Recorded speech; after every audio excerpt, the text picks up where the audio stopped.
1951 was a time of great anxiety. The Cold War was upon us, and actually it was the dawn of modern adolescence. And the Book of the Month Club featured a literary masterpiece that actually foreshadowed the youthful rebellion of the 1960s and has since sold 60 million copies, The Catcher in the Rye. And that novel established J.D. Salinger as one of the most influential writers of the 20th century. He died just a few weeks ago at the age of 91. And if you're familiar with the novel, you know the main character is Holden Caulfield, a 16-year-old boy who was expelled from prep school. And through the years, he has probably been one of the most controversial characters in all of modern literature. Holden's enemy is the adult world and the cruelty and the artificiality that it entails. He struggles about growing up. He sees much of life as a conflict between the authentic and the artificial, and he resists it. And he's terrified of this dangerous world that he sees all of these children falling into. Now, no matter how controversial this novel has been throughout the years, the character of Holden Caulfield offers some very interesting insights regarding the dangers of the world that we live in and what we are subjecting our children, our young people to.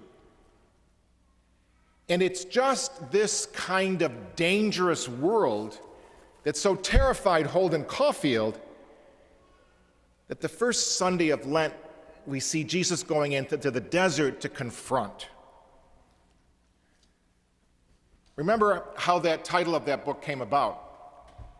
We see it in chapter 16 when Holden says this to Phoebe. He says, "I'm standing on the edge of some crazy cliff. What I have to do, I have to catch everybody if they start to go over the cliff. I mean, they're running and they don't look where they're going. I have to come out from somewhere and catch them. That's all I do all day. I'd be the catcher in the rye." You see, Jesus going into the desert, facing the temptations we all face, we could say he was the first catcher in the rye. Because facing those temptations, he showed us how to deal with them. He showed us how not to fall off the cliff. You see, Jesus understood Holden Caulfield better than anyone, because Jesus understood the human condition. That's the same today as it was 2,000 years ago. Jesus understood the human condition as being fragile and broken. And so many of us are alienated from God and alienated from each other.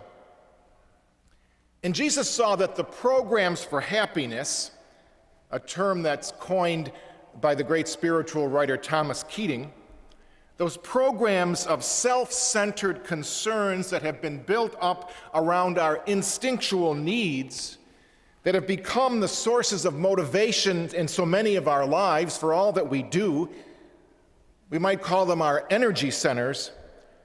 Jesus realized that those programs for happiness that we have set up so often ruin us. So often don't give us the happiness we strive for, just give us unhappiness. Now, those programs for happiness are basically the three temptations. The first temptation, to live by bread alone. Secondly, to love fame and public esteem. And thirdly, to control and have power over other people. So Jesus went into the desert to face those programs for happiness, those temptations, and to help us move beyond them, those false programs for happiness. And he had tried to help us heal those motivations, those energy centers that so often send so many people over the cliff into unhappiness and despair. That first temptation, what the devil is basically saying to Jesus is, use your talents, your power, your energy to meet your own needs, to satisfy your own physical and material wants and desires, and to get all the good things of life. And what does Jesus say to him? He says basically, life is more than that. Life is more than the latest gimmick and gadget. It's more than the accumulation of material things. It's more than the material toys and trinkets and bread for the belly and the accumulation of more stuff. Jesus tells us that life is about the soul, the heart, the spirit. Life is about a word coming from the mouth of God. And Jesus responds. He responds to that temptation to throw himself into the rat race of material satisfaction. And he responds by finding a very calm center deep within himself. He anchors himself in God. He confronts what today we might call the central organizing principles of life that so many people take on. The appearance of affluence and marketable achievement. He confronted all those adult behaviors that Holden Caulfield found so superficial and so empty, and caused him to want to spend all of his days being the catcher in the rye. Those programs for happiness, those beliefs, the belief that to be compulsively busy, even to the point of exhaustion, is a sign of healthy and productive living. The belief that having a successful career is more important than being a good parent, a good spouse, a good neighbor, a kind and loving person, or even taking a walk in the woods.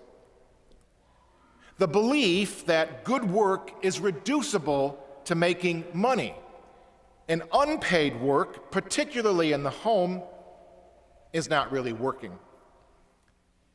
The belief that the appropriate goal in life is to enjoy prosperity in the suburbs with a perfectly manicured lawn. The belief that depression can and should be cured by shopping. The belief that the most important thing in life is to have my needs met. The belief that we are all on our own because there is no grace, no ultimate mercy within the depths of things. And finally, the belief that our main task is to look out for number one. Now, these 40 days, these next few weeks, we start this with that wonderful gospel of Jesus going into the desert. And as Jesus went into that desert, we are called in these next few weeks to go into the biblical desert. Not a place of sand or stones or sagebrush, but the biblical desert of self-reflection.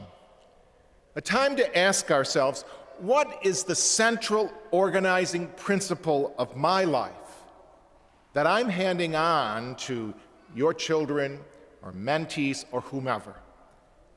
And is it life-giving? Or is it sending us over the cliff? Just like 1951, 2010 is a time of great anxiety. And so many of our young people are buying into inauthentic and phony values. And so many of our people are caught up in programs for happiness that just don't work. And there are many Holden Caulfields in our midst today who are lost and adrift, searching for values and meaning that will sustain them and bring them a real sense of peace and happiness.